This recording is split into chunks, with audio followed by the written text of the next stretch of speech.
Esse é um artigo recentíssimo aí o pesquisador principal é o Walsh. Eu recebi de vários atletas, ele tweetou, inclusive, esse artigo, eu recebi de vários atletas, de vários amigos nutricionistas, né? Onde eles tentam responder essa pergunta. Será que o exercício, então, eu mostrei para vocês ali que existe uma suscetibilidade maior, uma probabilidade maior desses atletas desenvolverem infecções. Mas será que o exercício pode, de fato, afetar o sistema imunológico e aumentar a suscetibilidade para infecções? Então, esse artigo tentou responder essas perguntas. Não tem só o Walsh aí, tem o David Newman e o Mary Gleason, que são pesquisadores extremamente renomados na área de imunologia do exercício, né? E aí existe, né, uma linha de pesquisadores, que são uma linha de pesquisadores americanos, a Mary Gleason, David Newman e o David Pine, que digam que sim, que eles defendem que sim, né?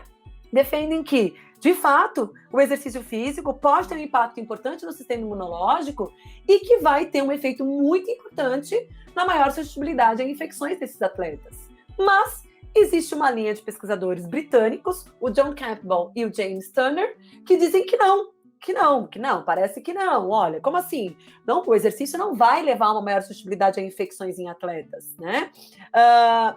Então, existe aí uma corrente, hoje uma discussão dentro da questão da imunologia do exercício, onde eles tentam verificar se de fato o exercício físico tem um impacto grande ou não na maior suscetibilidade a doenças. E eu vou mostrar para vocês aqui o que eles colocaram nesse material.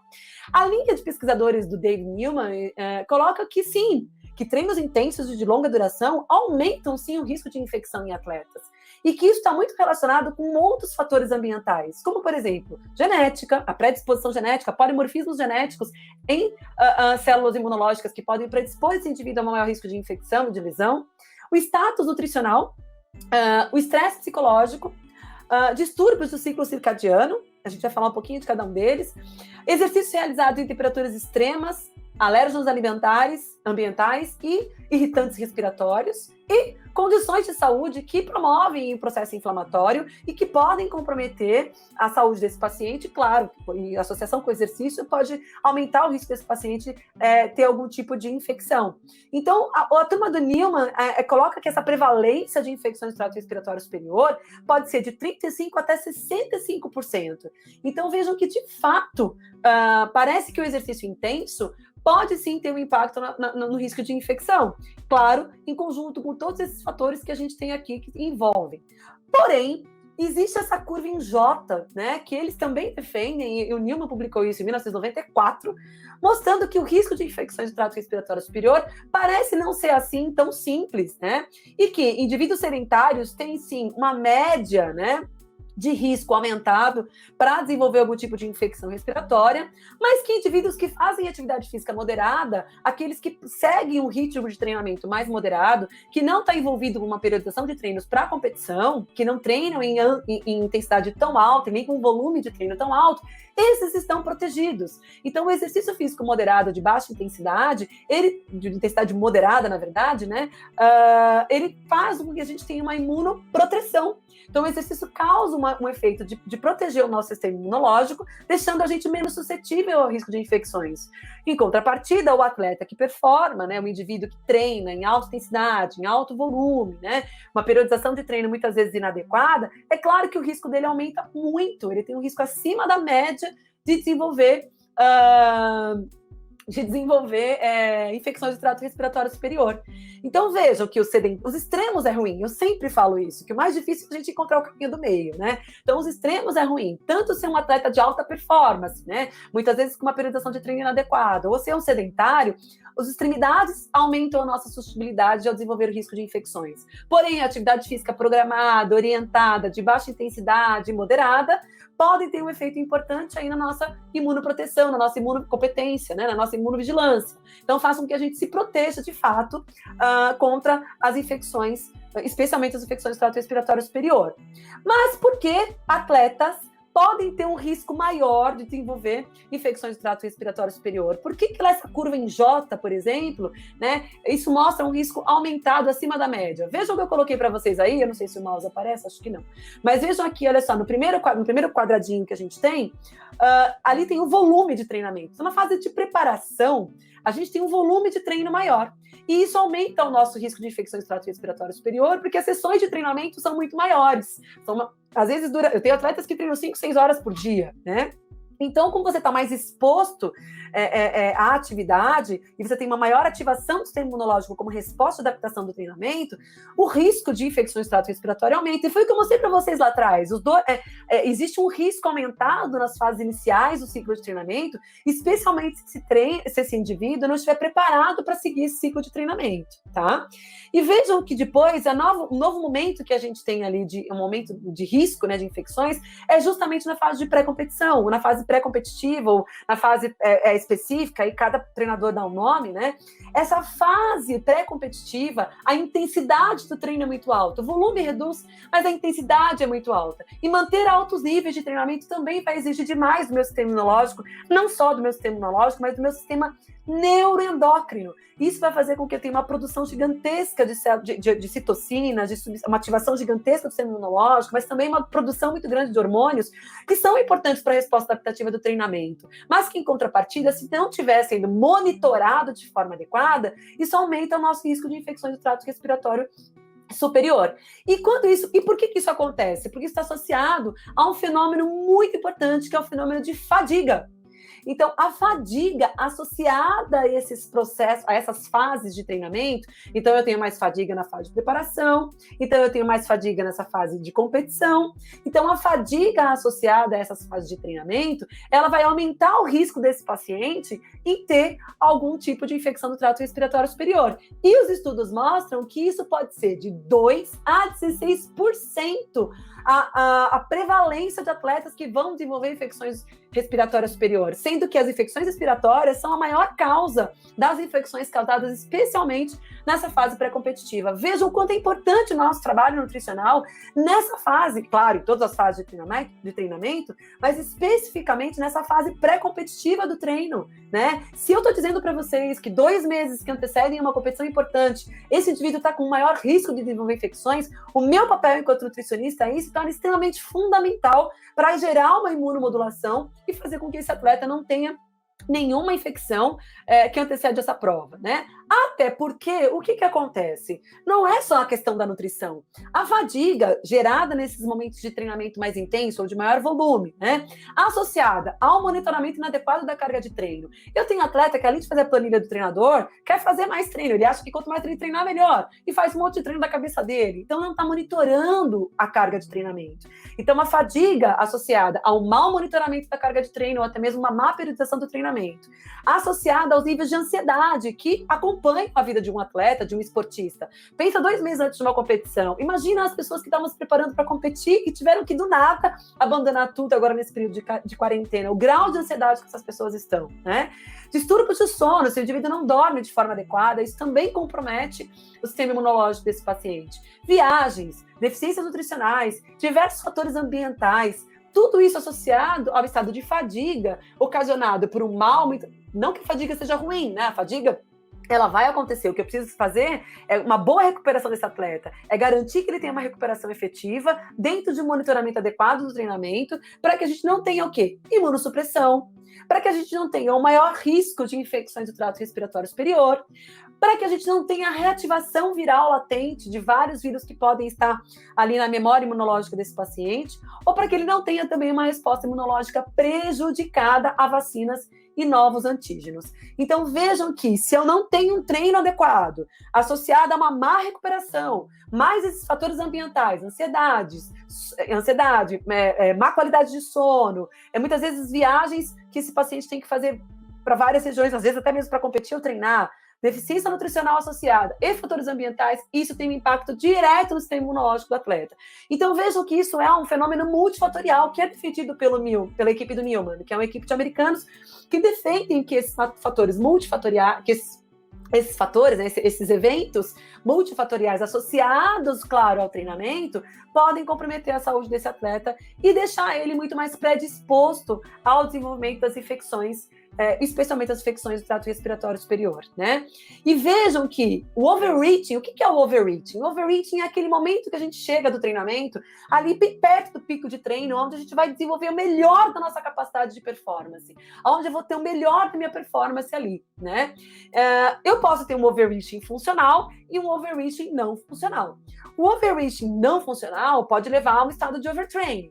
E o overreaching funcional é o que vai gerar a minha melhor capacidade de expressar o meu potencial atlético dentro dessa periodização de treinamento que eu fiz. Se eu tiver no overreaching não funcional, isso pode aumentar a minha capacidade de reativação viral latente, ou seja, esses vírus que estão na minha memória imunológica podem ser reativados, e eu posso ter uma redução da minha função imunológica, especialmente por uma redução da atividade das células natural killers, por um desequilíbrio na atividade citotóxica de linfócitos. Eu posso ter uma alteração na migração e na proliferação de linfócitos T. Eu vou explicar um pouquinho mais sobre essas células imunológicas mais para frente. Então, vejam que eu posso ter uma maior suscetibilidade a essas infecções oportunistas, justamente porque eu tenho uma redução da minha imunocompetência e um aumento da minha imunossupressão.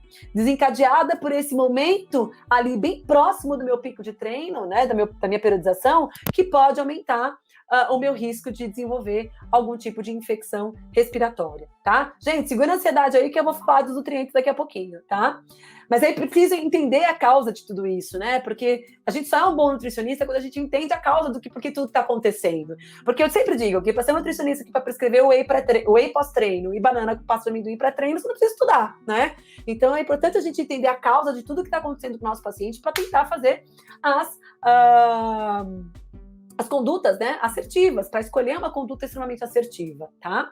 Então, olha só, aqui a gente tem do lado esquerdo, do meu lado esquerdo aqui, né, da tela, provavelmente do lado direito de vocês, a gente tem o sistema imunológico inato, né, composto ali por células extremamente importantes, como, por exemplo, os monócitos, que transformam em macrófagos M1 e M2, a gente tem ali as células que liberam histamina, os eosinófilos, basófilos, células, os neutrófilos, né, e a gente tem ali as células natural killers, que são divididas, né, elas exercem uma função tanto no sistema imunológico inato, como no sistema imunológico adaptativo ou adquirido. Então, do outro lado, vocês veem ali o sistema imunológico adaptativo ou adquirido, que é composto pelos linfócitos, tanto os linfócitos T quanto os linfócitos B. Os linfócitos T são células efetoras, né, que estão ali trabalhando no equilíbrio do nosso sistema imunológico, especialmente pelas células T reguladoras, né, e a gente tem os linfócitos B, que são as células reguladoras do nosso sistema imunológico, né. Eu poderia ficar aqui falando um monte sobre elas, mas não vem ao caso, a gente tem aí um tempo para poder dar essa aula, né, não temos a noite inteira, mas o importante a gente entender é que exercício prolongado e intenso gera alterações por horas e até dias durante a recuperação do treinamento, que pode impactar em células natural killers, que podem impactar na função de neutrófilos e linfócitos T e B, que pode impactar na produção de IgA salivar, que é uma imunoglobulina protetora de mucosa, que pode alterar a expressão dos complexos MHC de histocompatibilidade, né, 2, e outros marcadores imunológicos. A imunossupressão em atletas, ela pode ocorrer com anos de treinamento e contribuir, inclusive, para a reativação latente viral, que por conta da redução das células T citotóxicas, né, podem aumentar a reativação desses vírus, e a redução dessas células T citotóxicas acontece por conta do exercício intenso. Então, vejam que a gente tem uma alteração muito importante aí nessas células imunológicas, e os pesquisadores da equipe do Newman defendem que essas alterações são as maiores alterações que podem aumentar o processo inflamatório, nos colocar a maior risco de lesão, e também gerar uma imunossupressão, nos colocando a maior risco de infecções, tá? E aí, claro, eles defendem que a maneira que a gente tem hoje de fazer a avaliação dessa redução do sistema imunológico dos nossos atletas é a avaliação da imunoglobulina A salivar. A imunoglobulina A é uma imunoglobulina de mucosa, a gente tem ela tanto na boca quanto no intestino, na mucosa nasal, é uma imunoglobulina de proteção, e os estudos mostram que ela está baixos níveis de imunoglobulina salivar, está relacionada com um maior risco de infecções do trato respiratório superior. E que esses baixos níveis, eles antecedem os sintomas de infecções do trato respiratório superior. E eles observam baixos níveis e redução na secreção após o exercício, baixos níveis pré-temporada, novamente, nesse indivíduo que está na fase de transição, se preparando para um novo ciclo de treino, ele pode ter baixos níveis dessa imunoglobulina, redução ao longo de um programa de treinamento, especialmente se ele estiver numa fase maior de tanto de volume quanto de intensidade, e uma inadequada recuperação aos valores basais após a realização do exercício intenso. Então, vejam que a atividade física intensa, com alto volume e alta intensidade, pode impactar na secreção dessa imunoglobulina e que pode te levar a uma maior suscetibilidade, então, a esse risco de infecção. Vejam esse slide, que interessante, né? Eu não vou conseguir apontar aqui para vocês, mas se vocês olharem ali, olha, Bout 1, né? Pensa que aqui é um dia de treinamento. Então, a gente foi e treinou. Vejam que nesse momento a gente tem o pico da ativação imunológica, né? Então, meu sistema imunológico ele é ativado para lidar com as alterações causadas pelo exercício físico, e esse exercício pode levar a uma melhora da minha função imunológica. Depois, vejam que eu tenho uma queda da ativação imunológica, que é no momento de recuperação, que pode durar aí até 72 horas, ou seja, até 3 dias, né? Após a realização da primeira sessão de treinamento. Então, veja aqui no Bout 2, a sessão 2, eu tenho de novo uma hiperestimulação do sistema imunológico, novamente eu tenho uma queda do sistema imunológico, e no terceiro dia eu tenho novamente. Mas vejam que esse gráfico ele vai reduzindo a ativação do sistema imunológico. E se essa recuperação não é adequada, vejam que da sessão 2 para a sessão 1, eu tenho uma recuperação menos adequada. E essa recuperação inadequada das sessões de treinamento é que pode me levar a um estado crônico de imunossupressão. Então, gente, está mais do que comprovado que o nosso trabalho enquanto nutricionista na recuperação dos nossos pacientes atletas, sejam eles profissionais, sejam eles atletas amadores, é muito importante, porque se eu recupero ele de forma mais adequada e mais rápido das sessões de treinamento, eu reduzo essas alterações da ativação do sistema imunológico e eu consigo fazer com que ele esteja menos suscetível à imunossupressão, ou seja, reduzo o risco desse paciente em desenvolver qualquer tipo de infecção do trato respiratório superior ou qualquer outro tipo de infecção. Então, nosso papel enquanto nutricionista nessa fase de recuperação das sessões de treinamento é fundamental. Eu sempre digo que as pessoas ficam super preocupadas com o que elas vão comer no pré-treino e esquece do que vão comer no pós. O pós-treino é o momento mais importante, porque é nesse momento que a gente vai cuidar para que esse paciente não tenha uma imunoestimulação que possa levá-lo à imunossupressão, ou que ele não tenha um processo inflamatório persistente que possa contribuir para essa lesão ou até mesmo para um aumento no risco de infecção. Tá? Então, é muito importante que a gente cuide desse paciente nesse momento de recuperação. E aí eu trouxe um assunto um pouquinho mais bioquímico aqui para vocês, né? Eu trouxe um overview das alterações transitórias, né? Então, ou seja, nas primeiras 24 horas pós-exercício, que acontecem em células imunológicas, né? Então, o primeiro sistema, é claro, que reage ao exercício físico é o sistema imunológico inato.